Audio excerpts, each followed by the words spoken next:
You're tuned to The Drive on your 24/7 home of the Black and Gold. Steelers Nation Radio.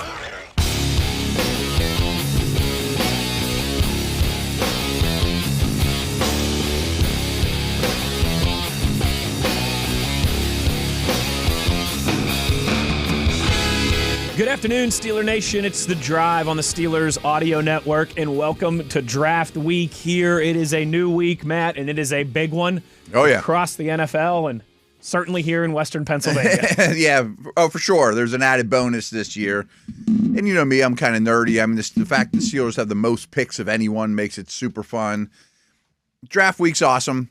Draft Week, though, as we were talking off the air, can drag a little. It's almost like Christmas Eve goes too long waiting for Santa to arrive. It's not just one night. It's like 4 days. Started over the weekend with the Dexter Lawrence trade, and now everyone that's anyone's putting out insider notes, you know, and a lot of them jive, but you got to remember, unlike other times of the year, insiders get told a lot of things by agents. This time of year, I think they mostly get told about other teams from other teams. You know what I mean? Like someone from the Bears says, I think the Vikings are looking at this defensive tackle. You know what I mean? Sure. I mean, they don't tell you what they're doing. They're telling you what they hear other teams are doing. And a lot of it's true, but a lot of it's also smoke and mirrors. I mean, there's one that came out today. It's like, I'm not buying that one, you know. I have a feeling we might get into some of those. That was kind of the, you know, you and I these last couple weeks, we've been very, I think, kind of laying out the timeline of this is the time where everyone's in their war rooms. Yeah. They're putting the hay in the barn. They're getting their draft boards situated. They're going through a million different mock scenarios, all that stuff. But it was a busy weekend news-wise. It was. Across the NFL. And real quick, sorry to interrupt, but I mean, I think people are aware that coaches, GMs from the Steelers are talking today, but that's also happening around the league too. And there's going to be a nugget here, a nugget there, you know. And the other thing that we don't know what's going on is GMs are talking to GMs. You know, hey, I'd really like to move up 5 spots if this guy's there. Or, are you in that market? No, don't even call us. You know, whatever. Sure. Yeah, and that's so. There's only 8 minutes per pick now. It used to be 15. I know. You really got to have that stuff lined up. Hey, it's made for TV event now. You got to keep the hook in people, baby. Everything you laid out there was very accurate and well said. I am at that kind of been staring at my Christmas wish list now too much, and I'm just ready to open the dang presents and see what's inside. The stocking's full, and it's like, I wonder what's in there. Yeah. All the presents are out under the tree, and I'm like shaking them at night after my mom goes to bed, trying to figure out what it is. Yes, earlier this afternoon, Omar Khan and Mike McCarthy both spoke. We're going to play you some of that audio here in the first hour, and we will obviously react to everything they have to say. We have potential updates or maybe just new news and reports around Aaron Rodgers, around Broderick Jones, and around Alex Highsmith in Steelers circles. We'll get to all of those. Some big A.J. Brown news over the weekend, it really looks like he could be on the move. Maybe one of the best left tackles ever has his future locked up. There's a lot that happened. We kind of joked the last couple weeks like there's not much news of the day that we typically start with. Yeah, less than There's a dozen news of the day items that today. Would be leaders. That would typically any individual one would have been a leader for the last 2 weeks. But Matt, I think the first one that we have to start with before we get into, let's kind of cross some T's and dot some I's of the news here before we hear from Omar Khan and Mike McCarthy. And I think the biggest piece of news across the league, and particular for the Steelers situation, because it's one of your neighbors in the AFC North. Yeah. A big shakeup, especially from a Cincinnati standpoint, where they hardly ever do things like this. We had talked about Dexter Lawrence a few weeks ago. Of course, the crazy, talented 28-year-old defensive tackle for the New York Giants. And he has been traded to the Cincinnati Bengals for their 10th overall pick. They give him a year contract extension. Yeah, they put 1 year on it, right? Put 1 year on his contract extension with that. And then just straight up 10th overall pick to the Giants. Wow. If you would have told me, if you would have said, hey, Dexter Lawrence is going to move for a first-round draft pick, who is it? Cincinnati would have been the last team that one of the last teams that I would have guessed. This is very un-Bengals-like. Yeah, let's start there because I think they're the team that needs it as much as any, but I was blown away because that's just not what they do. I mean, they're maybe the most static organization in the league. Yeah, and even just you've said before, they're like impossible to make trades with. They're really hard to make trades with, and even like on draft day, they don't move up, they don't move back. If they have the 22nd pick, they pick at 22. I mean, like they're very static. So it makes me wonder: is Joe Burrow and ownership starting to come to a mutual situation here? That hey, I love that he said the window's open as long as I'm here, but the window could be closing, and he's not going to be there forever, and he's not always healthy, and you got to act now. And I think 10 is a lot to give up for any player. I mean, I thought they'd get a little less than 10, the Giants, but I get it. I'll be honest, I'm afraid of the Bengals. I really am. And I did a podcast over the weekend, and it was just kind of a hunch, but last week I went to one of the sites and I was looking at MVP odds, and I put $1 on Burrow. Like, no one's going to be picking Burrow, but they could have the best offense in the league. They sure could. Their O-line got a lot better as the year went on. No one noticed it. We know what the receiver situation's like. Brown's a fine enough back. I don't care, but I just think Burrow's a total superstar, and everyone's going to be on Mahomes and Allen and Lamar and May and those guys. But I'm like, that guy's going to take it personally. I just know how he operates, and out of sight, out of mind, I could see him having his best year ever. And the defense, they added a few things, but just get me to close to average. If you can give me the 20th defense, I think Cincy can really throw their hat in the ring as the best team in this division. Now, I'm not saying I'm picking them right this minute, but I thought originally, they're going to be third for me. They might be first, and that was before this deal, and then they make this deal, and it's like, man, he has such a tidal wave impact of those around them. Like usually nose tackles, you just spend a first-round pick on him. Sure, he stuffs the run. McDonald from Ohio State's a great player, but I can't take him in the first round because there's only 25 snaps he's on the field. Otherwise, he's holding his helmet, waiting to go get back in there and eat up double teams. Well, Lawrence never leaves the field. No. I reposted some stuff from Warren Sharp that are just pass stats, pass defense stats, that are basically the Giants were 5th or 6th best against the pass when he was out there and 32nd when he wasn't. I mean, he's not just a run stuffer, but they don't even get into the run stuffing stats. He's phenomenal, and he's coming off a slightly down year after being like as good as any defensive tackle in the league 2 years ago, but I still think he's awesome. And I don't think Steelers fans should be thrilled about this because he's an impact the 2026 season. Big time. Way more than the 10th pick, even if Caleb Downs fell to them. And that's kind of the last Bengals note. I'm going to talk Giants too, but I wonder if they kind of surveyed the draft's landscape and thought we're just on the outside looking in to get a blue chipper. Won't quite get the blue chipper, Maybe Downs, but other than that, right? Maybe like settle for Delane, but we don't need a corner as much. Or, Yeah, we're not going to get Sonny Styles. We're not going to get Arvell Reese. We're not going to get one of these kind of consensus top 5, 6, 7 guys in all likelihood. There's like 5 we really want, and we're probably just outside of striking distance. I think it's a big move for Cincinnati and one that makes a lot of sense. You have got to show Joe Burrow, a guy who's been very what's the way to put this? I think he's been very kind of non-committal on his long-term future. Yeah, I've joked forever that he's going to be the Rams' next quarterback, and semi-joke.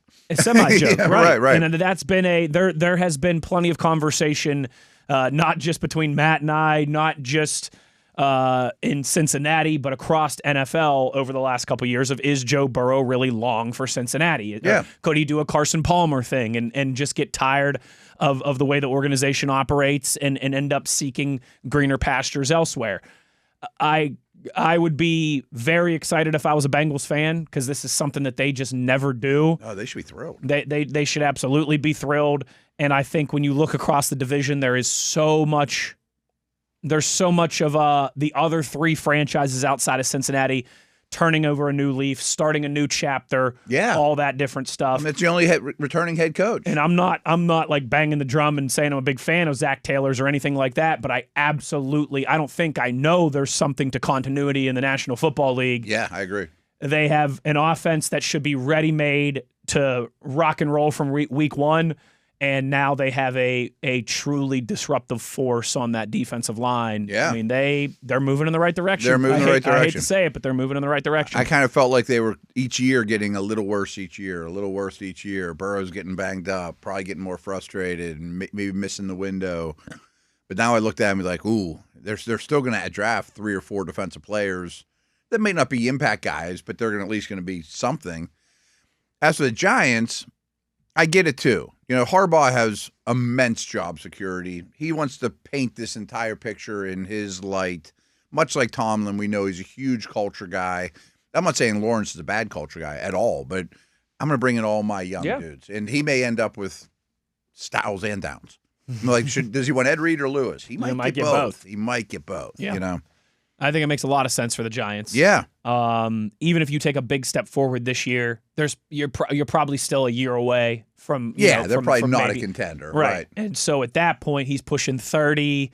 And what's his trade value? Sure. And does he really want to be there? And all these different things. And I think we see this every time a successful, established head coach takes over at a new job. Mm-hmm. They always, like you said, they kind of want to get their own paint and paint the bar in their own color. Right. We saw Mike Vrabel do that when he got to New England this past year. He got rid of some players that people were like, what's he doing? That's a good player. And it's not that they're a bad guy. It's not that he suddenly thinks they're going to be washed up. It's just, you know, maybe I speak calculus and they speak trigonometry. It's just they're trying to kind of chart their own path. Yeah, and if Mike Tomlin takes over a head coaching job a year from now, he'll do the same wherever he lands probably. Yep. And Harbaugh did the same in the Chargers. And for better or worse, Carroll did it with the Raiders. And Peyton absolutely did it with the Broncos. Yes, he did. I mean, these guys that are – now Pittsburgh's a little different. McCarthy kept the train on the tracks, so to speak. But – a lot of these guys that have had success to the level of all those dudes I just mentioned –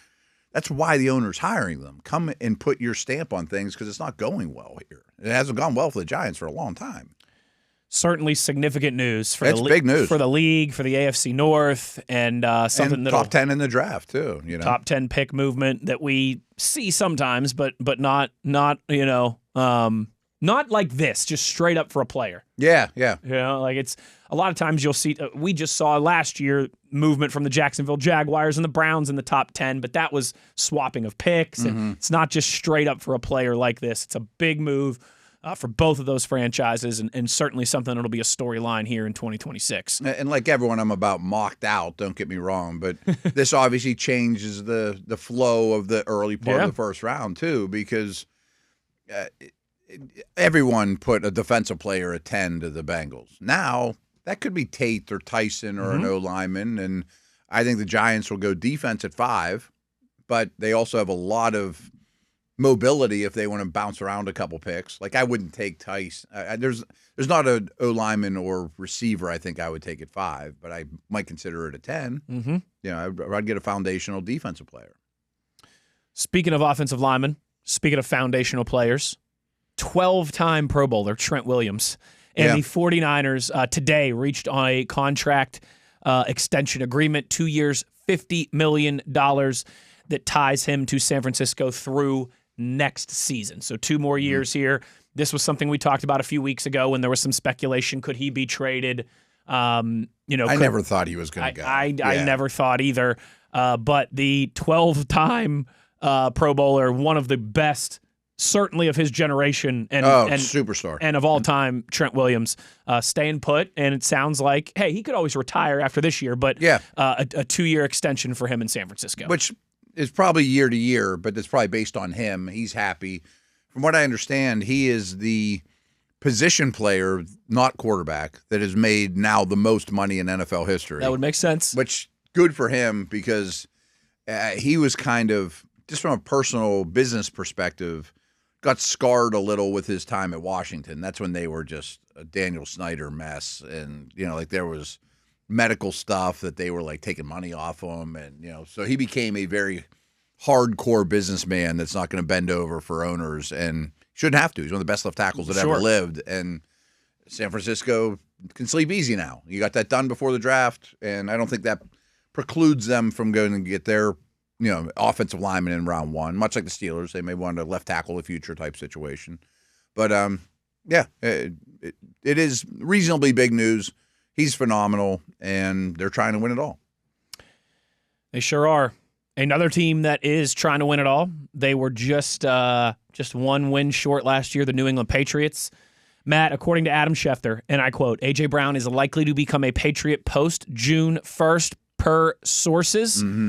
The Eagles remain open to trading A.J. Brown. The Patriots remain highly interested in acquiring, the star receiver. And conversations are expected to resume shortly on or before June 1st, likely culminating in a deal. I don't know what the compensation will be. It's been kind of the worst kept secret in the league for a while that Vrabel, A.J. Brown, that they were together with Tennessee, obviously. It's a need. It's a very Drake May friendly move. Brown's made no bones about, hey, I want out of here. Even when we were at the owners' meetings, Howie Roseman said, it's like the kiss of death. He said something like, yeah. Well, A.J. Brown's under contract. It's not like we love A.J. Brown. It's not like he's not going anywhere. Yeah, we know he's under contract. And then they've made a few wide receiver moves, Dontavius Wicks, guys like that. Devontae Smith's ready for a bigger role. So this adds up, and not shocking. I just wonder what they're going to have to give up. And my hunch is because New England doesn't need a quarterback in that next year rich quarterback draft, I would think the picks will be, because it's going to be late, will be next year's picks, which I'm sure Philly's happy about. No, I'm not saying they need a quarterback. Who knows? But no, everybody wants next year's picks. That does make sense. If you're the Patriots, you're probably looking at it now and you're going, hey, we're kind of in the weird sweet spot for this draft at 31. We were in the Super Bowl last year. We were in the Super Bowl last year. We can, in all likelihood, I bet you we can still add an offensive lineman we really like at pick 31. Yeah. And we could go and get A.J. Brown for a 2027 pick. You think it'll be a first rounder? Second rounder? Second plus. Conditional? Yeah. Yeah. I'm not sure. Second plus. New England might be cocky and be like, we're going back to the Super Bowl. We'll give you our first because it's going to be late. But that can bite you, too. It sure can. If I was at Philly, I'd be all over that. So that's kind of some news of the day to get us started. We do have some updates on Alex Highsmith, Aaron Rodgers, Broderick Jones. As we heard from Omar Khan and Mike McCarthy earlier this afternoon, we will get into that to kind of really set the scene for draft week here for your Pittsburgh Steelers. As a lot of moving and shaking is happening on this Monday. Just getting started on the drive. Wes Uhler, Matt Williamson, Steelers Nation Radio on the Steelers Audio Network. What's up, NFL fans? The NFL Draft is finally here. And while you might not know who your team is drafting this year, you do know your watch party's number one pick, Bud Light. The clean, crisp taste that has all the scouts talking. Guess that's why it's been the group's go-to draft beer season after season. Be sure to order a round for the table before your team's on the clock. Bud Light. Easy to drink, easy to enjoy. Enjoy responsibly. Anheuser-Busch Bud Light Beer, St. Louis, Missouri.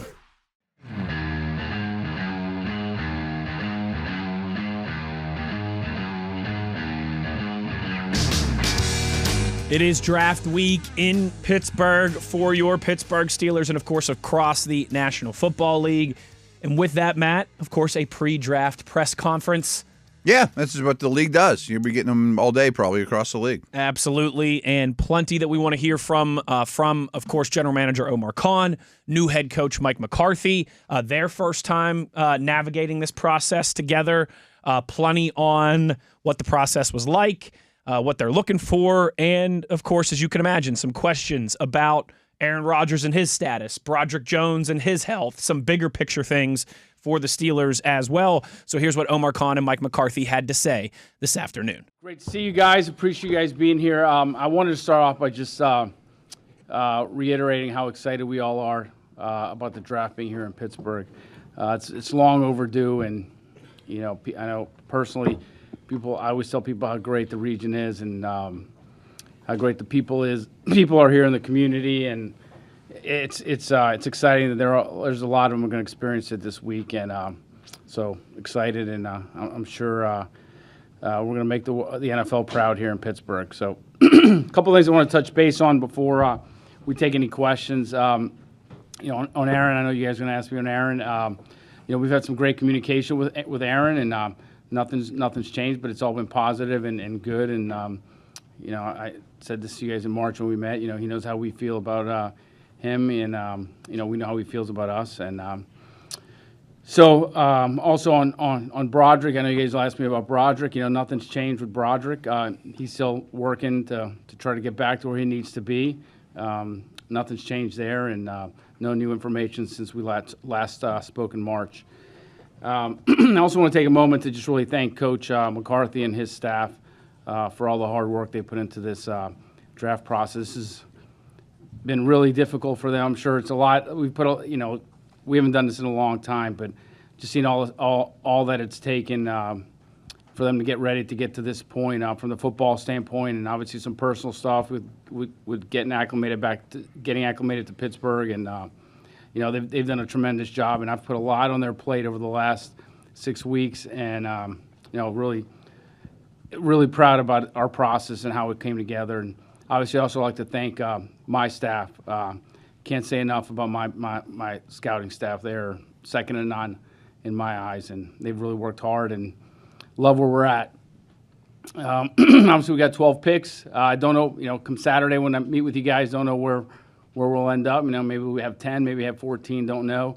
But having the 12 picks gives us a lot of flexibility and a lot of opportunities, some things, and and we'll see where it goes. But Coach. Thank you, Omar. I think the biggest thing for us as a coaching staff, it's been great to get acclimated here in Pittsburgh. The draft process has been a lot of fun, frankly, for us. Just the involvement. I think the normal process that I've been exposed to is, you have profiles and you come together, and obviously, the profiles that have been here for decades is something that we'll continue to adhere to.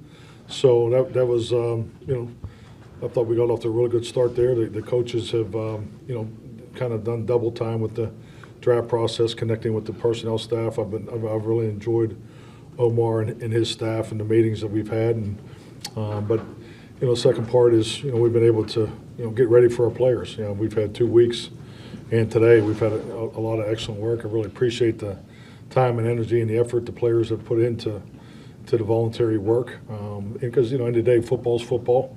But everybody talks about it a little differently. Common language is very important, and it takes time in the beginning. It's always it's more monotonous and tedious in those first months, and then I really applaud our players for being here and taking advantage of the opportunity to connect. And lastly, I think anytime Western Pennsylvania has a chance to show itself off, it's a great thing. So. I know personally, just through family and friends, and what the draft will bring to our great city, and to show it off, and it'll be exciting. A chance to experience it for a day last year, and this is going to be awesome. So I'm definitely excited for the week and for Pittsburgh. All right, questions? Right, this is third team now you've gone through a draft process with. Is the formula, the execution, the process similar, different? How does it differ here than others? I mean, a lot of similarities, but not the same. I think I could really probably say that about, how you practice too. So, I mean, I think those are the things you always work through, and you appreciate what's here because of the continued success of the Pittsburgh Steelers for, the last 50 years, 70 years, 76 years, somewhere in there. But so I think that is important. Because I don't think you have the time or the energy, and I don't think it's energy well spent when you throw the baby out with the bathwater. So I think it's important to have an understanding of what's here, and obviously with Omar and our familiarity. So I thought it was pretty smooth the way it transitioned. But yes, every draft situation has been a little different because it has always stayed the same. Obviously in the first. In the second situations that are in, but I really like the way the coaches connected with the personnel staff, because that's a process. That's not always super smooth, and sometimes it takes a little longer than you'd like. But I thought both staffs did a really good job. On the topic of potentially trading up, Omar, a question for you, then Mike, if I can, a follow-up for you on it. But Omar, with the bulk picks that you referenced that you have, what's the easier and more feasible scenario? Is it potentially moving up from where you are, or is it sticking and picking to maybe come back in again? Like, what Yeah, you got? I think it's a good question, Tim. I think it's probably too early to really say that. I mean, we're all options are on the table. You know, we're open to whatever's best for the Steelers. But you know, I think I wish you could ask me that question as the draft progresses. Obviously, you won't be able to. But you know, I think as the draft starts and we see how things are going, you know, we'll make that determination. And Mike, do you have a preference, like looking at to move up to get an even higher quality player? Or are you a guy that wants as many people that you can get your hands on as possible? Are you one that prefers to load up with more people? I believe in draft and develop. You know, I think that's the bloodline of how you grow your roster. You know, I love the roster that's in place here. I think we have a very good mix of, you know, younger players and established veterans, and then to add a full draft class and obviously being above 10, I think would be awesome. You know, personally, I don't. You know, I've always felt that, you know, the more players you have, you know, to develop, you know, particularly younger players, I think it definitely is, for the long term, is a good process, and it's frankly my 18-year head coaching career speaks to that. So I'm a big believer in draft and develop. Mike, what have you guys learned about this quarterback class in particular? It was originally supposed to be like this great class, and it's been talked about as not being as great now. What have you learned about the guys that you've met with, and how excited are you to possibly get one of those guys? You know, I think what consistently that I've seen over the years is in every draft class, particularly quarterbacks, kind of comes to this at this time, and I know it has for me personally. I think you got to decide really, you know, what do you want, what do you believe in, you know, what's the direction of your offense. I as a quarterback coach would like to work with any of these guys. I feel that way. I think it's, you know, I believe in starting lines and you know floors and ceilings and things like that. But you know, where you play, you know, it's, you know, it was nice to be out there on the field today, and you know, we're blessed with a nice wind, and so just to remind you that, you know, to get the ball in the outdoor, because I've been an indoor guy for you know 5 years. So, but so I think it's really, you got to decide what you want, and I think it's in this class has that. You know, it's not the biggest class that I've seen, but I think you just got to decide really what you're looking for, and there's guys there for that. Omar, a couple other GMs have said they think the first round especially is going to have a lot of trade. It's going to be kind of a chaotic one. Have you gotten that sense that there could be a lot of movement, especially on night one? You know, I don't know where it's going to shake out. The one thing that's been interesting is that, you know, they moved the first round from 10 minutes to 8 minutes. So naturally, we've been having, I think, a little maybe more conversation than we normally have, just to kind of set parameters of, you know, what the value is necessarily if you move up to this spot or trade back. And so I think that there's more conversation, but, you know, until we get there, I'm not sure, you know, how that's going to go. How significant is losing that 2 minutes for those first round picks? I mean, it depends who you ask. I mean, I'd love to have the 10 minutes, but hey, it's the same for everybody else. So 8 minutes is what it is. But those 2 minutes, man, it feels like an eternity sometimes. But You only get we'll 40 make it work. seconds to call a play. Oh, come on, it's not that bad. How do you feel about the 8 minutes We'll be first? fine. We'll be fine. Mike, is there any position that's kind of jumped off the board that maybe surprised you throughout this process? Well, I think there's always, you know, positions where, you know, the volume, you know, and I think, you know, clearly, and I'll let Omar speak to that because I don't want to give up anything on the board here. But no, I definitely, I think there's some very deep positions, you know, and it's always interesting to me on when the run starts, you know, on those positions. And, you know, like last year with the offensive line, you know, because kind of once it starts, it usually, you know, it continues to go for quite some time. So that's something I think will be very consistent this year. Just to follow up on Broderick Jones, how much has he been able to do at practice, and how does the uncertainty potentially affect your draft plans? Well, let's say, you know, today was day one of that, so obviously he's limited. So it's early in the process, Mike. Like, you know, we'll see where it goes.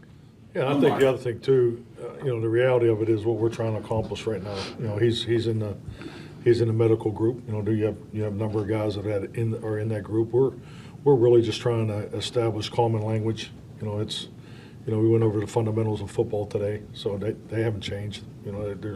But how you talk about them, how you drill them, so we're just really taking the steps of starting at the beginning and going through it. So and he has participated, so that's not a problem. Is your board finalized yet? Are you guys doing anything different this year? Because I know you would rank your top guys and not take into consideration what other teams would do. Are you doing anything like that different this year? No, very process has been very, very similar. Obviously, we've got some pretty good ideas that Mike has shared from other places he's been, and but for the most part, it's been the same.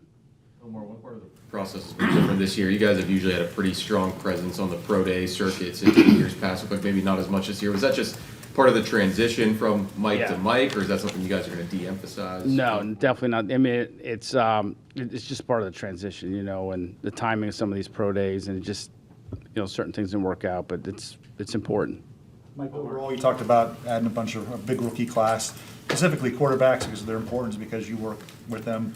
Is there enough time, reps? You spread yourself thin. If you have two developmental quarterbacks or young quarterbacks, is that feasible the way you do things? Well, definitely, and that speaks to the staff. There's a number of coaches that have been with me in the past. We pulled up some old Tom Arth quarterback school film from 2006 today. So, so we're fine as far as the training environment that we're trying to establish. But yeah, I think it's a position. We speak on it as being the most important position in football, and I think it's important to always try to add to it if you can, but it has to fit.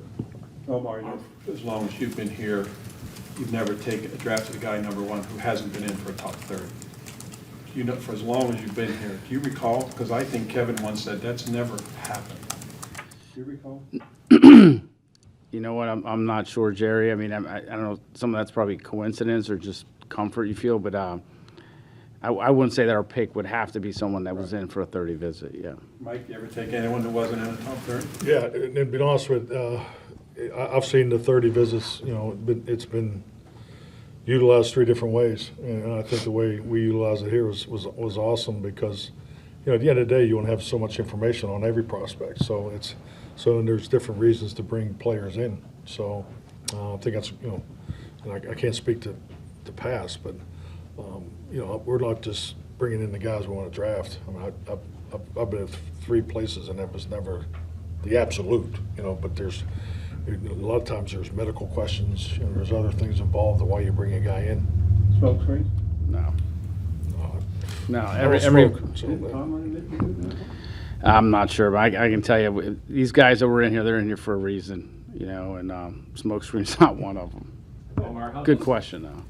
Omar, how does not having Aaron signed impact your draft? We still evaluate it. That doesn't change our evaluation process. We're still putting the guys up where they need to be, and we'll just see how it shakes out. Omar,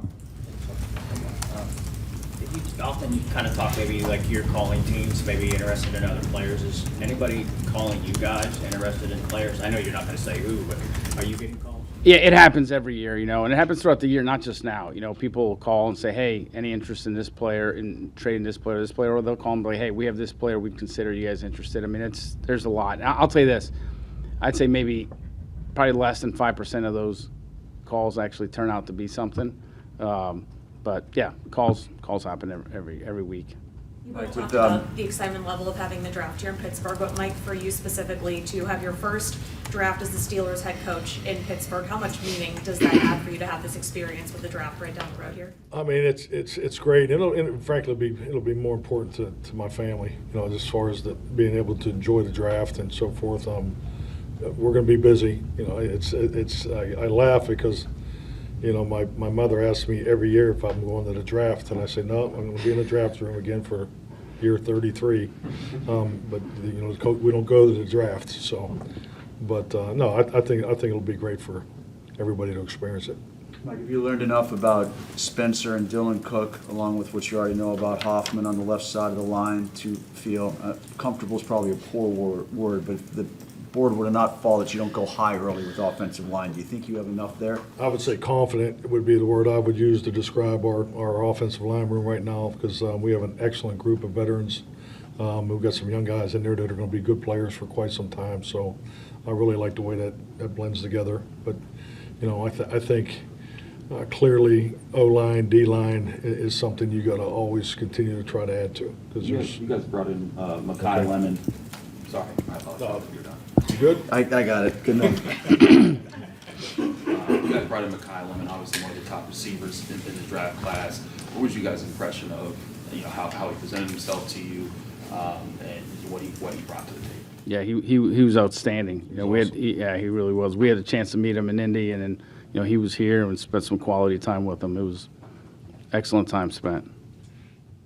Omar, I want to follow up on Brooke's question about trades. And you said about there's been more internal conversation because of the shortened period, or more conversation. Did you mean internal conversation or between GMs? No, between GMs. Yeah. Anyone else? Omar, in terms of moving up in the draft, is there like a cutoff point where you can't get past because it's just going to cost too much? That's a good question. So I'll say yes, but the reality is when you're on when it's draft day, you always want to it never hurts to ask, because you never know when someone's really dying to get out and maybe the value will be different than what you thought it would take, and the same going backwards. So you at least always inquire. Omar, you talked about there being a lot of conversations ahead of time. Is it your sense that this may be a draft that's a little bit easier to trade up in? It seems like there's a lot of teams that have been speculated as maybe wanting to move down.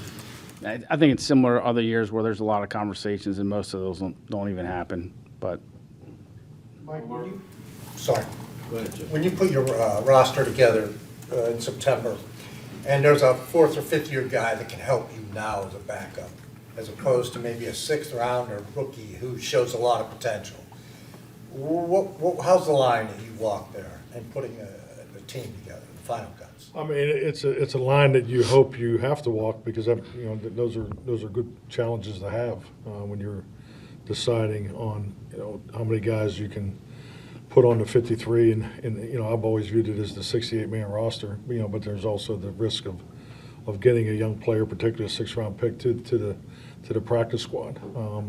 But there's a number of filters, I would call them, you go through when you get in those types of spots. Frankly, everybody has to have 2 jobs. That's something that when I look at players, position flex is very important. Simply as the offensive line, as it's been asked, because you play 17 games, the ability for an offensive line to have 5 starters line up and play together, week in and week out, it just doesn't happen as much anymore. So I think all those things come into play there, but at the end of the day, it'll be about value, because you do want to, for the locker room, if a player earns a spot on the 53, you like to see him rewarded, but there is a chess match that Omar is very much at the point there when you talk about can you get this young guy to the practice squad, and I've been part of, I've lost good players, at that moment that you've tried to get to the practice squad. So,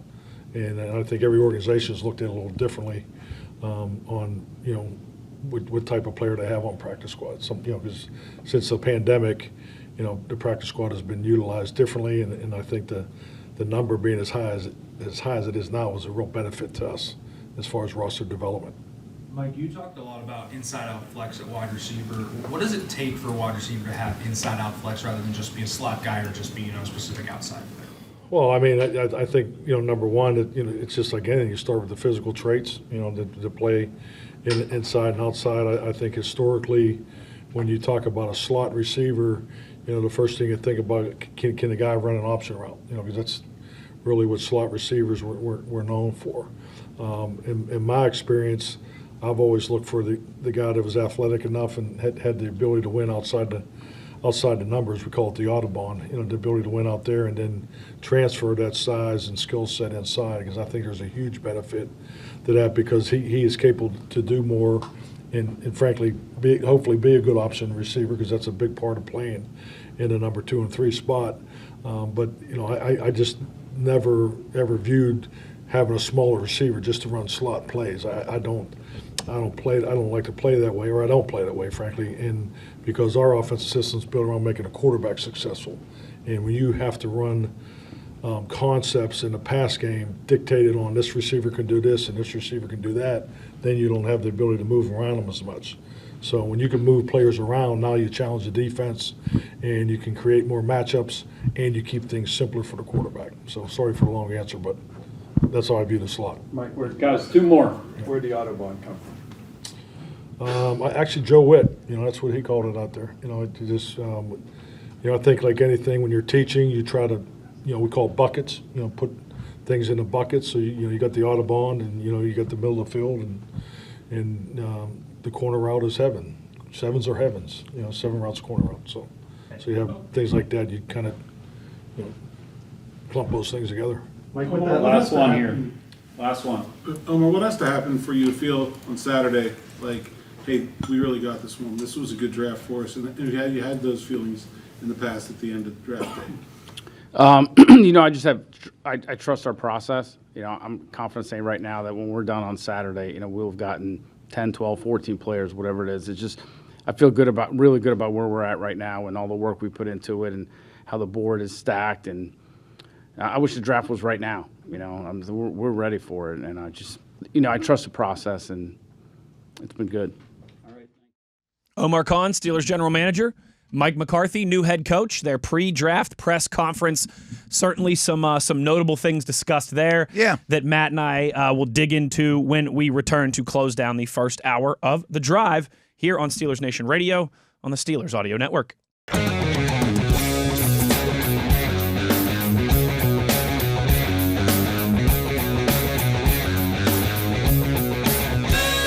Final minutes of the first hour here of The Drive on this Monday. Big week. A lot of moving and shaking across the league. The draft, of course, just a couple miles away from us, getting underway 8 o'clock on Thursday night and then continuing on Friday and Saturday. And your GM and head coach, Omar Khan and Mike McCarthy, the annual first time for these two, but the annual that, teams across the league have. Yes. Pre-draft press conference. And Matt, I think there's two... there was a lot of stuff in there. I loved kind of at the end some of that Mike McCarthy explaining some of the verbiage of his different the Autobahn and heaven in the corner and all those things. But what was really, I think, what everyone was waiting to hear about, because a lot of the draft stuff, what you kind of expect what they're going to say. Right. They're not going to say we're taking this guy around. Exactly right. And, Omar Khan said that it doesn't have to be, their first round pick doesn't have to be somebody who made a top 30 visit. Mm-hmm. Like a lot of things that you would expect to hear. Which is exactly what I thought he'd say. Absolutely. It's exactly what they should say. I'm not criticizing those guys for that. That's part of the nature of the business and these press conferences. But I think we were all knowing that there was going to be some Aaron Rodgers conversation. I think we were all knowing that there was going to be some questions or some conversations about Broderick Jones's health and status since the last time we heard anything on that, I think, was at the Combine, I believe. Sounds right. When Omar last spoke about Broderick specifically. So on Aaron Rodgers, quote, "We've had some great communication with Aaron. Nothing's changed. It's all been positive and good," end quote. I didn't expect to hear anything more than that. I am not moved at all, Matt. I think you and I are both on the same page that it's starting to feel a lot like last year. Yeah, it feels exactly like last year. There's this quiet confidence, amongst the four walls of the organization that this is going to get done and Aaron Rodgers will be back.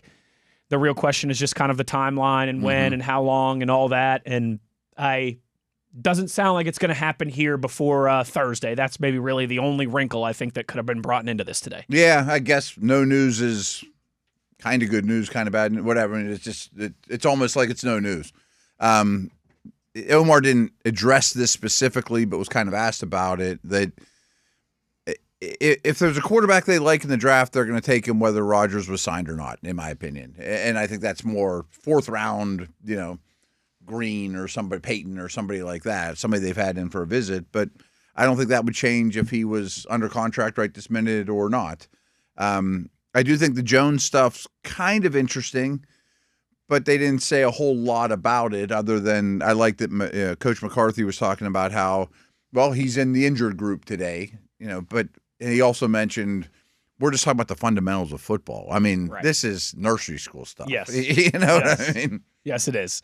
And then obviously Broderick Jones, who there was a report actually this morning from Adam Schefter. Yeah, from Schefter, right. that he suffered a setback in his recovery from that neck injury that he sustained in Chicago against the Bears.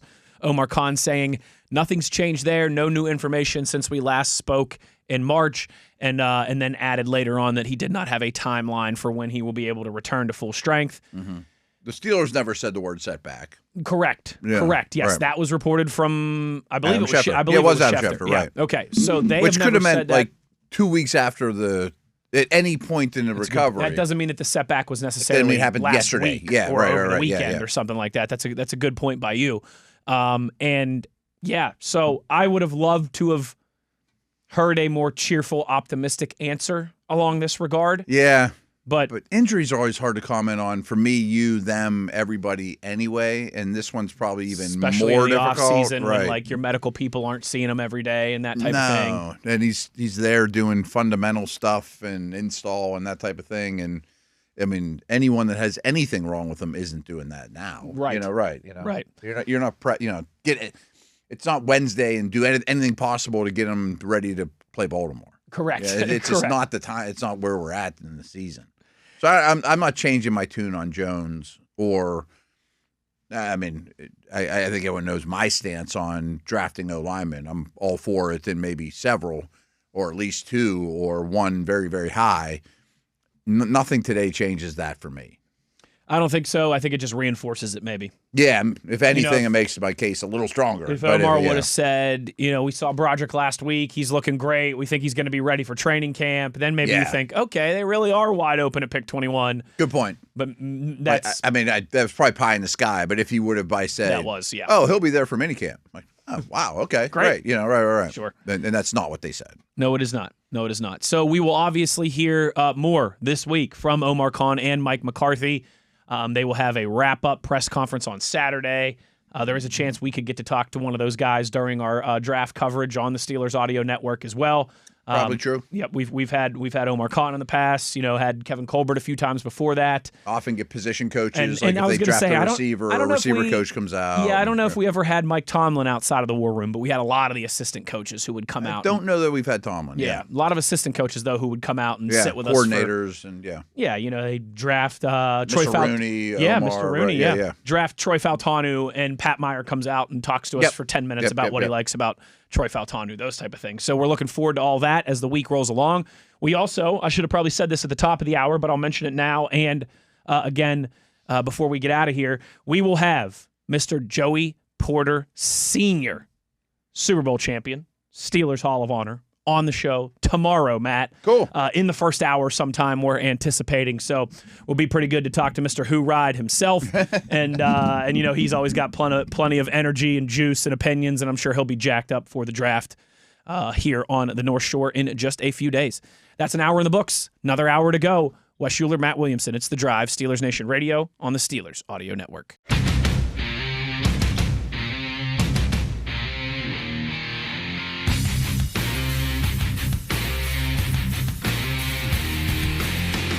Good evening, Steeler Nation. How we doing? Well, that's good. Us too. Hour number 2 here of The Drive as we're getting closer and closer to the big party on the North Shore, kicking off on Thursday.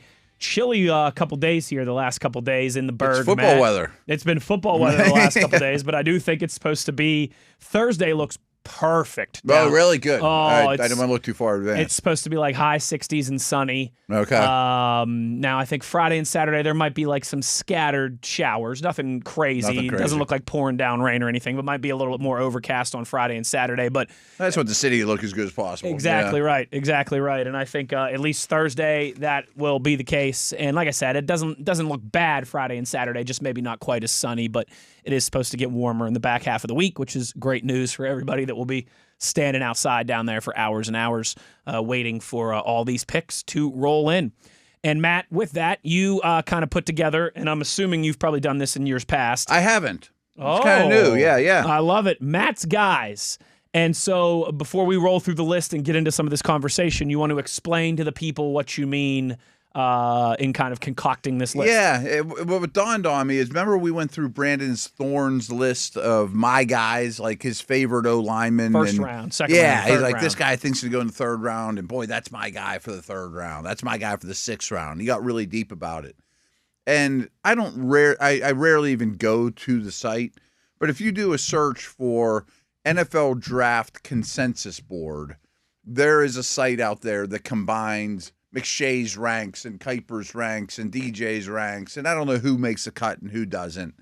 But they basically build a consensus media board if you're good enough to be on it. You know, like Joe Blow in his basement. No, I don't it's think all it's ESPN right. and NFL.com. And, Somebody with The some Athletic pedigree. And yeah. I mean, they're verified dudes that have been doing this for a while or whatever. So what I decided to do was I'm going to pull this consensus board up and look at every player like they're a stock. And if they're 47th on the consensus board, I don't have my own board. And think that's a value.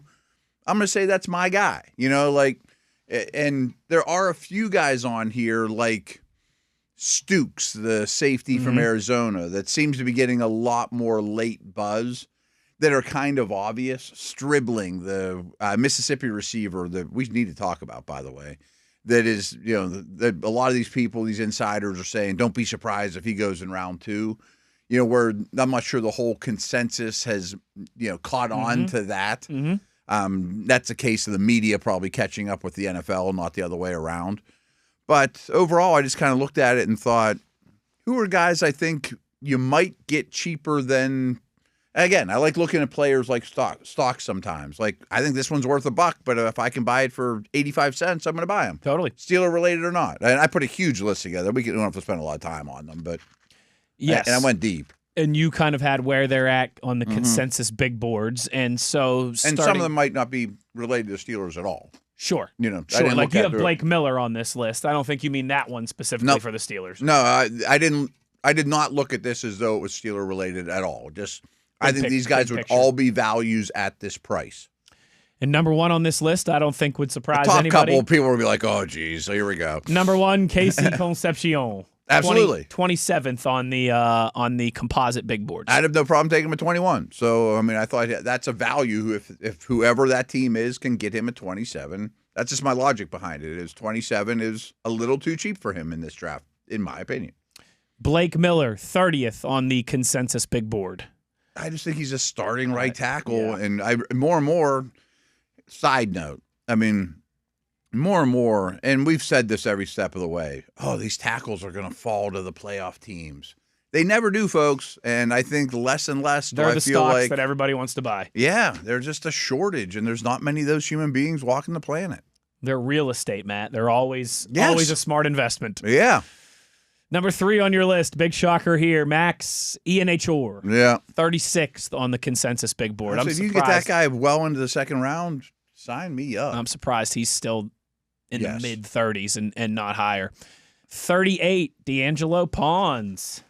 I think he's just really good at football, and I've been sold that he can be an outside corner despite being short. Okay. And that's rare to me. And maybe he's the third best corner in this whole draft. But I think Chris Johnson will probably be the third one. But I think Pons is still being a little too cheap. A guy that I'm really starting to fall in love with, Chase Besantis, 43 on the consensus big boards. Yeah, he's a hard one not to find things you dislike. His arms are a little short, but that's why he's at guard. He's really good at protection. I would take him over Pregnon, especially for the Steelers. He moves a little bit better. And you hear some buzz that maybe he falls in the first round. I would not be blown away. I guess you could have same church, different pew conversation with this next guy. I picked him last week as my guy to jump up into the first round. Malachi Lawrence out of UCF. Yeah, I don't know why 48. he's this low. I don't get it. I think he checks every box that you want for an edge rusher. Yeah. If he played for Florida or Miami instead of UCF, I think he'd be a no doubt first rounder. And side note, folks, if you want to listen to this, and I have not gone and checked the betting sites or whatever, but if his over-under is 48, I'm way under. Way under. We'll do that, actually. I had that in my notes as something to do. Okay, Maybe cool. we'll do that tomorrow. I know this stuff becomes more and more prevalent throughout the week. Yes, the draft over and unders are out on most sports books, and so basically, like Fernando Mendoza's, over under is 1. Mm-hmm. I mean, but Reese is probably 2.5. I think he's like 2.5. Yeah, Jeremiah Love is like 4.5. So kind of And the it's over-under hard. draft position of where these guys will be picked. Yeah. When I last looked yesterday, our boy Ioane was 14.5, which would make sense right in I'd between. rather that, he was 22. right in that Baltimore Tampa Bay range that we've talked about potentially. Keontae Scott also on your list at 56. We've talked about him a little bit. Yeah, I think McShay mocked him to Steelers in the second That's round, right. actually. That's right. Or somebody did that. We were going through that Mockamania late last week. Mockamania. Chris Bell, 57. He's, I mean, if you I don't know what the injury situation is, but man, I think his upside is utterly immense, and that's pretty deep into the second round. Keelan Rutledge on here at 60. I think we've talked about him a lot. We've talked about Basantis a lot. I noticed, though, no Pregnon on your list. You prefer these other two? Yeah, and I think on the consensus board, he was a little higher than the other two. Gotcha. And especially for the Steelers, although I didn't try to make the Steeler oriented, I think he's definitely, I know he's my third of those three guards, just because he's more power than movement, and I don't think that's what they're looking for, but that's not why I left him off. Another name who has really seemed like he's gained some momentum in the last 2 weeks or so, Tre'Davious Stukes, the safety out of Arizona. Yeah, according to Dane, him and Stribling are the two guys that couldn't get all their visits in. Like all They these just had teams. so many requests, you mean? Yeah, and the Steelers did bring him in, from what I understand, but they got all these late requests, and all of a sudden it's like, I only got a week, and 10 teams are asking me to visit them. I can't be in Arizona and New England at the same time. I like the good-looking ones on Tinder who just everyone's swiping right. Trying to swap messages with them.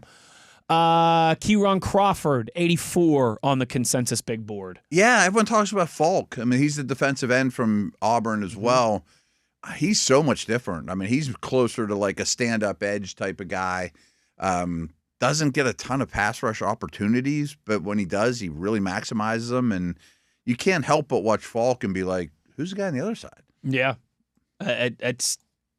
I'm intrigued to see where he goes. Yeah. Because I think you're right. He's a much different player than Falk. Much different. But I think depending on which who your defensive coordinator is, I think you could argue for him being the more valuable player of the two. I know. Me too. Ted Hurst, 87. I've been on him for a long time. Yeah. I mean, to get him that late, that's like the end of the third round. I would much rather. Steelers pick 76 and 85. I don't know right? their numbers on. I think it's 76 and 85, right? TV's shaking his head over there. I mean, I've used the 53rd pick in some mocks for him. Now, that's when things don't exactly go to plan, but if you could get him deep into the third round, I think you'd be pretty happy. 76, 85, and 99 in the third round for the Steelers. I'd take Ted Hurst with one of those picks. Gladly. I'd trade him. Maybe even 76, but definitely 85 and 99 right now. I want to talk to you. Let's talk about Deshaun Stribling because, man, he was a name that when we were kind of going through what we do, a lot of what we do at the Combine is scene setting. Okay. That's a good way to put it. Talking to experts who have been really dialed in, talk to us about some wide receivers, other than Carnell Tate and Jordan Tyson. Right. Talk to us about some of these offensive linemen, and that's when we really start to hear names and start to. And you and I don't claim to be experts on 6-round guards at that point. Absolutely not. Right. Absolutely not. But Stribling was one that I feel like, Matt, in late February when you and I really started to get in tune with this process, he was on nobody's top 10. It was definitely not in like a tier 1, tier 2, anywhere near that neighborhood. But then speaking of the Combine, he went crazy at the Combine. Big, strong, fast. I think it took a lot. Like the league and the media, as I mentioned, are two different worlds. The league had scouts going in Ole Miss, of course. Of course, and knew things about him. Where the media might have been a little slow to the party, goes back to the tape after a huge Combine and realize, what don't we like about him? He's a tackle breaker, big physical. He could be in the Steelers mix in that third round, too. I'm not even sure if he lasts. I've heard some people some second-round buzz. Because he's 115 on the consensus big board, which is probably hasn't self-corrected yet, Sure. But even, say he was 95 instead of it's still 115. Too high. Yeah. I mean, that's nuts to me. And if he's a third round option, that would seem like a lot of real value there. One thing I'm going to do too, well after the draft, but like a week after the draft, is I'm going to pull this back up and see where all these guys actually went. I bet I'm closer to right than the consensus board is. We'll have to remind me. We'll have to do yeah. that next week. You have Eli Raridon on this list too. He's one. Yeah, I've liked him quite a bit. Notre Dame tight end. I mean, I don't mean the helmet scout, but they do pretty well. And I think this is something I think we've been talking about since late February. This tight end class seems I felt like I could put all the tight ends unusually strong. Yeah, I felt like I could just go on tight end. I really like Eli Stowers. I really like Michael Trigg, Kenyon Sadiq, obviously. I like the Michigan kid quite a bit. I can't remember if I put him on or not, No, but there's a lot you of have them. him on here, Marlon Klein. Yep. Yeah. He's another one. He just got stuck behind Loveland for a year, I like how you have Emmett Johnson on this list, the Nebraska running back. He's a guy that if the board falls correctly, He could be a Steeler. I wouldn't hate seeing him in Latrobe in late July. No, he had a really good year. He's got some breakaway potential, good receiver. I don't like this running back class a lot, but I have been looking a little bit more in the running back 4 through 10 neighborhood, thinking one of them will be a Steeler. And I also play a lot of Dynasty, which you got to draft these dudes. Sure. I need to learn more and more about them. Sure. Markel Bell is on your list. We've talked about him a lot. We've talked about him plenty. He could be a potential. I'm just curious, round. what was his number? 119. Like no chance. Okay, like I say, he's going. That's a fourth round, right? Yeah. I mean, I don't know if he'll be there at 99 for the Steelers. And I would gladly take him. I think that's the last pick you have that you could realistically hope he's there. Agreed. If you want to wait until day 3 for him, I don't think that's happening. Agreed. Oscar Delp is on your list, tight end from Georgia. We've talked about him. VJ Payne. This is an interesting one because we took him in our last 7-round mock draft. We did. I think we took him in like the 5th round, I want to say, on Friday. A traits guy out of K-State. Yeah, tall, pretty thick, safety for people who don't know. Great tester, already kind of a tight end eraser. I don't know, is he going to grow into like a nickel linebacker type? He has a lot of deep middle experience. I just want to get him here and kind of redshirt him for a year, And this might be the year to do so. Marlon Klein, who we mentioned, is on this list. Caleb Proctor is on this list. Not Caden Proctor, but Caleb Proctor. Not for the Steelers. He's just a pure undersized upfield defensive tackle from a small school, South Louisiana State, I think it is. Yep. That I think will well outproduce this draft slot. Maybe some Javon Hargrave vibes there. Yeah, smaller version. Small school. Yeah. Ephesians Prysock is on your list. Yes, there's been 2 Washington corners in for visits, and again, it's not meant to be Steeler related, but I'm spinning it that way. That are these condors that are 6'3", that can fly, and I like him better than his teammate, Demario Davis, who I think Prysock will be the better player and will probably go later of the 2. Probably needs a year, but that's perfect for the Steelers. 4th round pick maybe, or just learn and. Kind of like we were looking for from Trice. And we know Trice would have been like a 4th round pick had he not had injury stuff. Let me rattle off some of the names on the bottom of this list here as we close this off. You could tell me any ones you want to talk about specifically. Lewis Moore, Taylon Green, Kendrick Law, Kalen Black. Let's start with Kendrick Law real quick because I'm also really warming up to taking Green or Peyton or one of those quarterbacks just to see because you have so many picks. Yep. I was mad at myself on Friday because my whole family was at the University of Kentucky. This guy's a University of Kentucky wide receiver that came in for an early visit, and I didn't know a lot about him. So I went out of my way this weekend to spend 20 minutes just kind of watching Law. He's pretty intriguing. He's really, really thickly built. He plays hard. He's how we've talked about that. After you take a receiver in round 1 or 2, I want to take one like in the 5th round that might have some special teams, return skills, a lot of traits to just kind of let him marinate. That's this guy to me. He tackle breaker, thick, powerful, needs to work on his routes, might even be a gunner or a kickoff returner for you right away. Sure. And a year from now, you might be like, he's our number 3 receiver. That's what we're looking for in this range. Yeah. Last 3, Kalen Black. We talked about him on Friday. I'm falling in love with him a little bit. I mean, some of this is just what Dane has talked to defensive players in the draft, and he likes to ask them about opponents and whatnot, which is good scouting. Yeah. And he said many people that played Indiana said the hardest guy all year to get on the ground was Kalen Black. And he ran better than I thought. He's an Indiana running back, and they have 2. So he didn't light the world on fire because he was splitting carries, but he plays really, really hard. Another thing I look for, and I always use Benny Snell as a good example of this, is these backs that are going to be fifth rounders or so. Do they have the mentality to play special teams for you? This guy's a Signetti run through the wall. I'll do anything you want, coach type of dude. Already really good in protection. They rarely don't perform for you, Two more in their names that we've discussed. The local lad out of Navy, Eli Heinrich. Yeah, Lebo Blue Devil. Let's go. Let's go, Lebo. And then Jack He's Kelly. going to help someone somewhere. Yeah, Kelly's just a linebacker prospect BYU with linebacker. traits. Somebody tweeted us about him. He's got crazy traits. I think he could be an immediate special teams type guy because he's got the speed. I'd be interested in either of those guys with one of the Steelers' last couple of picks, if fifth possible. or sixth round or whatever. Yep. Yeah. So there's Matt's list.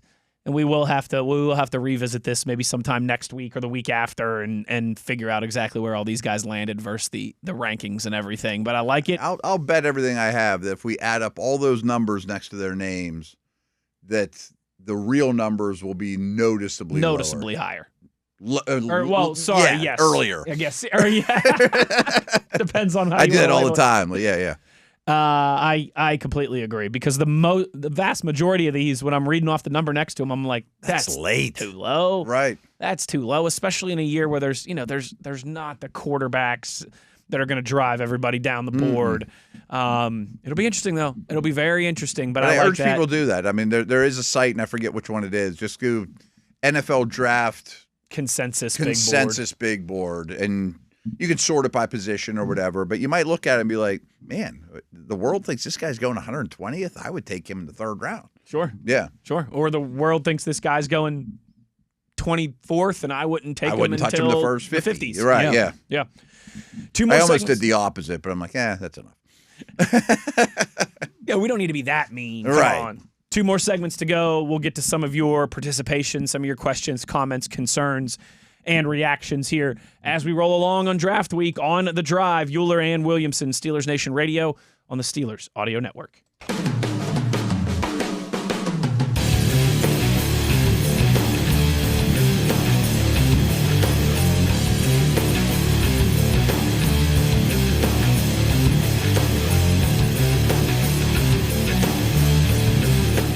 Down the home stretch here. Hour number 2. We got 2 more segments to go, and a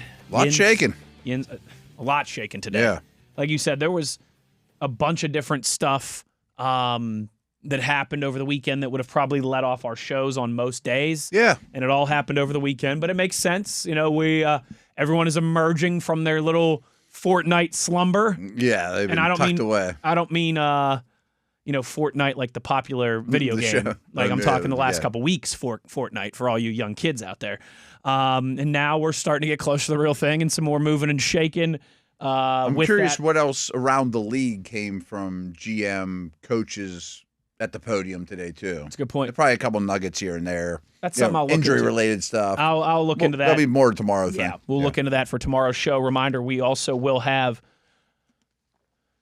My throat's in a little bit of a volatile situation, so I was going to do the full Who Ride, Joey Porter. But don't risk it. I might be scratchy. the rest of the way here if I do so. But we will have Mr. Who Ride himself, Super Bowl champion. Not this week. You don't want to risk it. Not this week. Yeah. Not this week. Joey Porter Sr. will be on the show tomorrow. We're also at some point this week, maybe tomorrow, maybe Thursday, going to have Mike DeFabo from The Athletic on. Oh, good. Kind of get his thoughts on everything that happened at the press conference. Cool. And just, what he's hearing. Here's his draft thoughts and approaches he'd take. Absolutely. Right. He published in the New York Times and The Athletic his final mock draft today. So we'll get him on the horn here at some point this week before the bullets really get flying on Thursday night. Matt, something that we haven't even really discussed. I think we might have touched on it in the very first segment of the show today at the top of the first hour, but was some of the rumors about the Steelers, being open to field offers for guys like Alex Highsmith or Nick Herbig. I did a short podcast on it yesterday. They were asked, you heard Omar Khan was asked about that in the press conference audio that we played in the first hour too. He said, Less than 5% of those calls turn out to be something, but calls happen. When kind of asked about reports that the Steelers were interested, Mr. Steel City tweets us and says, why is the Steelers listening to offers for Alex Highsmith or others such a huge deal? Shouldn't every team at least listen to offers for almost every player on their roster? Thanks, guys. Keep up the great work. Well, the I answer understand is the yes, premise. but you're not going to get calls for 53 dudes all the time. Sure. And Highsmith's a lot more marketable and worth a lot more than most players. It's definitely news. I mean, whether you're listening or not, or what, we don't know any of this severity of that. But I'm going to dig into it for a minute because that's what I did with the podcast. We got time. So a lot of people asked me deep into the regular season, Highsmith, Freiermuth, could those be guys that are tradable assets this offseason? And I kind of went, I don't know that you'll get enough for Freiermuth. I mean, I'm not trading him for a 4th or 5th round pick. No way. And he really fits this. This was even before McCarthy got hired. And since then, I think there's no chance he goes anywhere. Highsmith to me is a little bit different story. And by no means is it because I'm the slightest bit disappointed with the player. I think you said the other day, maybe he was their best defensive player in 2025. I think it was Cam Hayward. Yeah. But I think Highsmith and Joey Porter Jr. would have a you could make a good Real faith strong you could make a case. good faith argument for their cases. Yes. But those three I thought were by far the best Steelers on that side of the football last season. First snap, when you're out there, how impactful you were. Noticeable in just about every single game. Yes. So I don't think there's any chance Watt gets moved. And his cap hit would be astronomical. That's the big part of the reason why the new So- extension would make it very difficult. And I do think there's a lot of value, and I know this team values it more than most, of one helmet players for Hall of Famers. I mean, there's something to be said for that, because he's going to teach Sawyer and the next guy and Herbig, and you don't just you're done, see you later, take you out the pasture. No, the Steelers, and I mean this as a compliment, because I think this is the way you should do business as an organization, but they err on the side of loyalty, Right. And I'm Cam not Hayward's not going I'm anywhere not saying either. that as a bad thing. Like that. It's paid off over the years. If they draft you and they develop you and you do things the right way and you have success in the uniform, they take care of you. I mean, there's something to be said if Watt comes back to Acusure a year from now in a Bengal uniform. It's like, That's gross. But anyway. How dare you put that out there? So I don't think he's going anywhere. And the finances imply that too. And you might not get as much as you even think you would have for him. Like, I don't think you're swapping him straight up for next year's first-round pick quarterback. And, it'd be different if it's like, if I could trade this guy directly for Sellers. Okay, but I don't think that's what's going to happen. Herbig, to me, is a free agent to be and is a wonderful young player. And I've said 100 times, I don't care what your outside linebacker edge room looks like. Can't let that guy walk. I'm just not letting him go. I'm giving him money. I'm giving him the market rate. Maybe I don't play him as many snaps as I would a Highsmith or Watt because he is smaller. But I think he's more than just a designated pass rusher. I was also kind of harsh on the Sawyer draft pick when it happened. But he's an NFL player, and he's good, and he's better than I thought, and he's an inning eater, and he's tough, and he may have his best days ahead of him. Also, we hardly ever talk about it because I think it's a position the Steelers are least likely to draft. This is a good edge group. It is. I mean, there's a lot of third-round, and you have 3 third-round picks that you'd gladly add to this team as an edge rookie project with more upside than Sawyer as a pass rusher. Spell Herbig, learn from Watt. And, of course, if you were to deal Highsmith, you gain cap space, as you do with any veteran. Give that money to Herbig. Yeah, I mean, give it directly to Herbig, but you don't need cap space, but it's something you gain in the process, as you do with any trade. And the only real knock I have on the player is his injury history is not great. I mean, durability is in the negative column. Played 13 games last year, played 11 in 2024. Which doesn't kill you when you have Watt and Herbig, but it probably won't get better as he ages. He will be 29 in August. Yes, and there should be a really strong market for him because he's a very, very good football player. So what I said was, these are rumors. I mean, of course, that doesn't mean the Eagles and Lions and teams like that aren't calling. But I just said, because so many people ask me on Twitter, what would it take or would you even consider it? And with him, I said I would consider it. I would want second-round value. Now, that doesn't mean, a lot of people are like, they took that wrong. They're like, well, they don't need any more picks. They got too many picks already. Keep this guy. I'm like, that doesn't necessarily what I mean. Doesn't mean it has to be on Friday, a second-round pick on Friday. Yeah, doesn't mean I'm trading him right now for the 50th pick in the draft.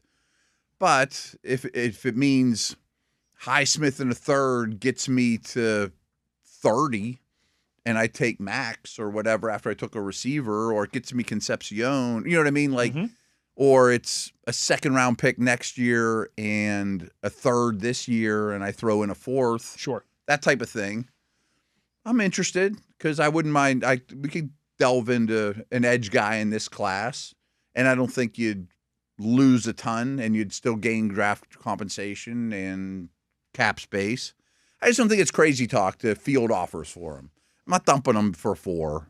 No, I'm not dumping him at all. No, he doesn't have to go. There were multiple games last year where he was the best Pittsburgh Steeler on the field. He's phenomenal. Not just on defense. Right. He was the best player in black and gold or white and gold that day. Yeah, and what if Herbig truly isn't an every down 1,000 snap a year dude, and what if Watt is declining? All of a sudden, one of your best position rooms becomes a question, and I don't want to be looking for a first-round edge guy next year, So I would be interested, but I'd hold pretty firm on my price. I think I echo everything you say there. I think you laid out why you could be interested, and I think you laid out why you could be reserved. And I think both of those are logical kind of thought processes to evaluate when you're talking about a guy like this who was probably one of your best 5 players overall last season and might have been the best player on your defense and was your best player in a lot of games and has been insanely productive when he's been on the field. And it feels like he's still getting a little bit better and a little bit more refined every single year. Yeah. But there's the injury stuff. He is going to be 29. You do have... You have a lot of money in that room. You got a lot of money in that room. And maybe it's just... this was something you and I talked a lot about in kind of the big sense whenever Mike McCarthy was hired. For a long time, the Steelers have had the top paid or second or third highest paid defense in the league. Yeah. And the offense has kind of been bottom of the barrel. Maybe this is part of how, you gotta give to get type thing. Maybe they look at it and they say, we can move on from Highsmith and we can add a high valued prospect on the offensive side of the football there. There's so much to consider in this. Yeah. I mean, you gain a lot by moving him. Now you got to hit on what you gain, but At the end of the day, I would say I don't think it gets done unless someone knocks their socks off and, hey, here's our second round pick for next year, and you think it's going to be a team that's picking in the top 40.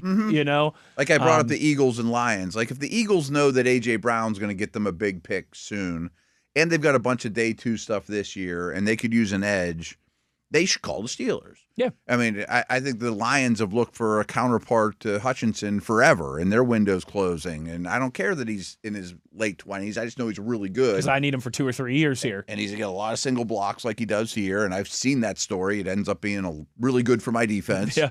And we think we're going to pick reasonably late, so maybe we can work something out. I mean, I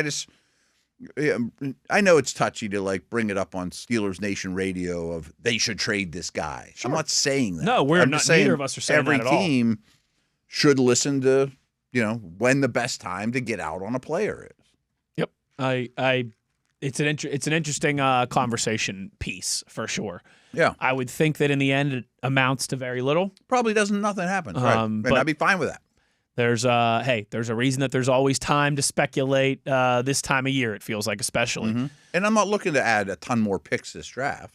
No, that would be the biggest thing. Help me land something I really want. Even if the Eagles were kind of knocking my sock, or the Lions, or the the Bears were like, hey, we got an extra, we got this second round pick from the DJ Moore trade. You know, 10 teams should call about it. I think I would start with, I want 2027 draft capital. That might be my starting point. And if they're like, well, we only want to move picks this year, I'd be like, well, thank you very much for your time. We don't need to go any further in this conversation. Right. I mean, unless it's like Highsmith in 99 for your first.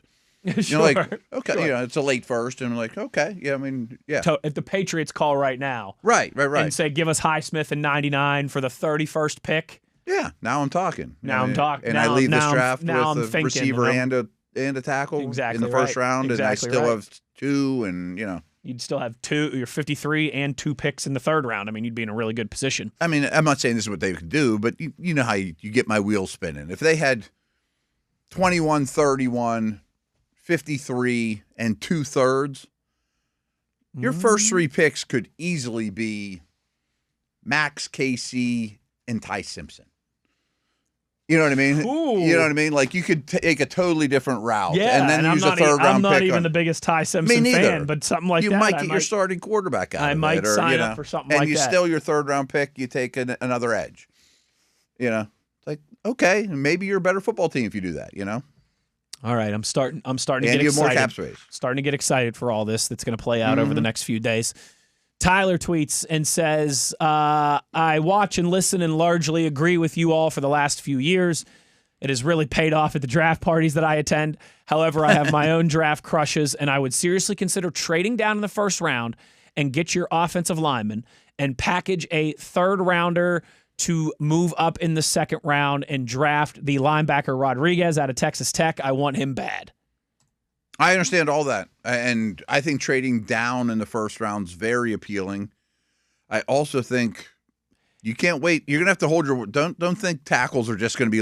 I was gonna say, or O linemen are just gonna be floating around left and right. So I think, and I'm guilty of this too. Like I'm putting my hand up. I Yeah. think we want our cake and eat it too sometimes with Yes. this trade down in the first round to get an offensive lineman.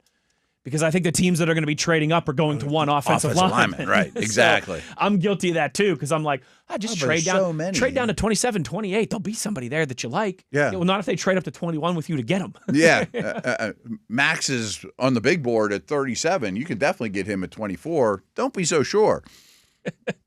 You know. Good tweet here from one of our P1s, Michael Adesso. If you listen to the Mike McCarthy audio that we played in the first hour, towards the end of that, he talked about how he wants his wide receivers to be flexible, inside, Yeah, outside. we ran out of time. That stuck with me. He wants them to have the physical traits. And so Michael says, great quote from Big Mike McCarthy today. And it's what, you guys kind of talk about the league and teams moving towards the traditional slot receiver going away. Yeah. Which wide receivers does this rule out in the draft and which does it help?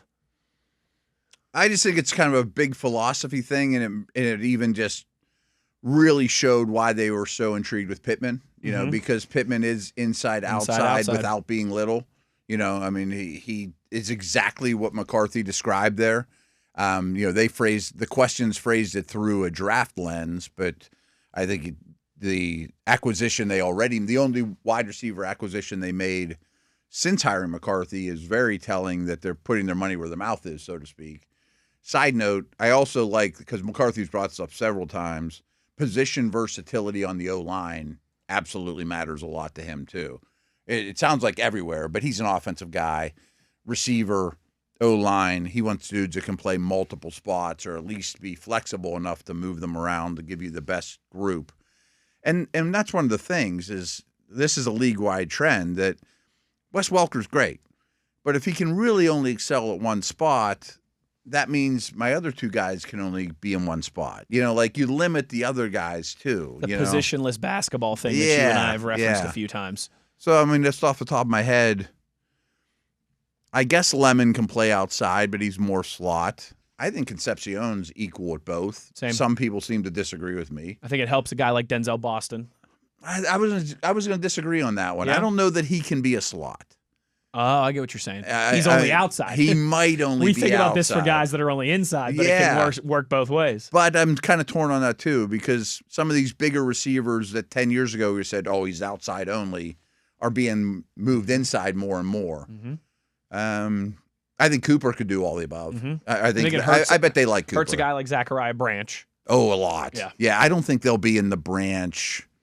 Who's the other little dude from? I always get the Oklahoma and Georgia guys mixed up. They both have Oklahoma short names is and they're both not short. Antonio Williams. He's Clemson. Burks is out of Oklahoma. Yeah, they're both short with short names. Short with short names. And when your last name's Williamson and you're as tall as Larry Fitzgerald, I don't know why I picked up that accent. I don't know if there when I was Antonio saying Williams would be in the cards either. He's more of a slot and a little bit smaller. So I think they want guys kind of like Pittman. One more segment to go. We got some more questions, comments, concerns, reactions. We'll run through as many of them as we can before we get out of here on this Monday. Uhler, Williamson, The Drive, Steelers Nation Radio on the Steelers Audio Network.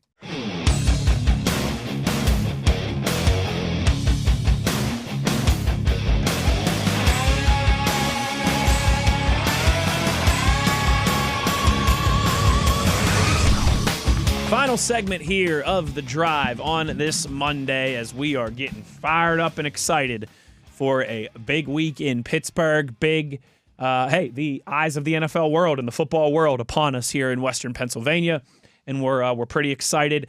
And Matt mentioned this in the first segment at the start of the show. It is kind of like a long Christmas Eve where I'm just I'm ready to rip off that wrapping paper and see what's in the box.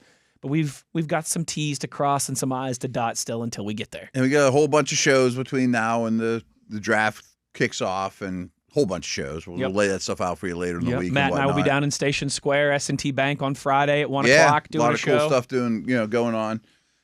But you're right. It's like at least Friday we could talk about Thursday. I mean, something happened, I was already thinking that. I was like, what are we going to talk about on the? Oh yeah, duh. We're just going to talk the about the first round, the whole first round, and everything that happened. Boy, I can't believe this guy's still available. Let's trade up. Right. We'll do our best available and biggest surprise of day one and all that cliched but fun stuff. But at least it's something that happened as opposed to, I think the Titans are going to take Jeremiah Love. Moats and I used to joke about this all the time. Like, by the time the Super Bowl ends, you're so excited for draft season. Oh, of course. Because you're ready to speculate.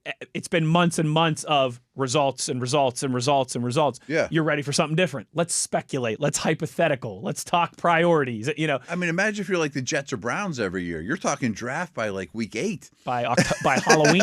Yeah, right. But then it ebbs and flows. It's like a pendulum. But then this time of year, I would do anything to have the Steelers just play a game this weekend. Oh, wouldn't it be great if they had like I'd do anything just for the spring Steelers. game. Yeah, right. Yeah. Steelers play the Bengals this weekend, right. please. Steelers play the Ravens this weekend, please. Even just a Latrobe practice to watch. You're like, yeah. Josiah asks, would you rather Aaron Rodgers returns with a guarantee of at least one playoff victory, or where Howard gets his chance to sink or swim with no guarantees either way? Part one. If you can guarantee me I win a playoff game, I might win the Super Bowl. At least one. I mean, that's at least a step towards. I mean, that gets me to the final 8 teams in the league or whatever. That's pretty good. Yeah, and I might be selfish on this one, but everybody knows I travel with the team. I'm there in the booth for all the games. I've had now my fair share of playoff losses. Oh yeah, I'd like right. to see what it's like in the locker room and on the team playing and all those things after we win. Heck yeah. I'm being selfish, but that would be a lot of fun for me personally. Right. And hey, we've had the Will Howard conversation 1,000 times, but you may be on a lot of flights that aren't fun if that's an area. Exactly right. I'm selfish, but aren't we all? Ian asks, consolation question. What's a worse day in Pittsburgh? Trying to get out of Star Lake at midnight in a rainstorm after a concert, or fighting with 500,000 people for parking during the draft? Star Lake. The answer is always Star Lake. See, I was going to take the other approach because you just got to know what you're getting into for Star Lake. This is my younger years. That's true. And you're going to sit in traffic for 2 hours. I mean, we may have been under 21. Yeah, no. But just going tailgate to tailgate, begging for beverages. We used to do the We same had a thing. blast. You know how many times I went to Star Lake for a Jimmy Buffett concert and never saw the Jimmy Buffett concert? Oh, yeah. Probably a half dozen in my younger years. I mean, I went to the first ever show there, and it was just a mudslide, and we're all sliding down the thing. And then a week later, you get a letter in the mail, and you get a free show anytime in the summer. Like, I didn't think it was a bad time. The first the traffic was remarkably bad, but I had one of the best nights ever. Didn't go to Star Lake at all last summer, and I don't think I'm going again this summer because there's just not, It's just not for me now. Not the artist. Yeah. I'll still go if it's the right artist. But 2 summers ago, I went and saw Red Hot Chili Peppers there, and it took almost 2 hours just to get out of the parking lot. Not for me to get home. It took like an hour and 45 minutes just to get out of the parking lot. Yeah. It's nuts. It's nuts. I mean, Zeppelin would have to be reunited for me to go out there now. I'll be there with you for and that. I'd be in the for front sure. row. Joe asks, thoughts on Cole Payton? Also, what's Jack Lambert up to? I know he keeps a low profile. I'd love for you guys to interview him.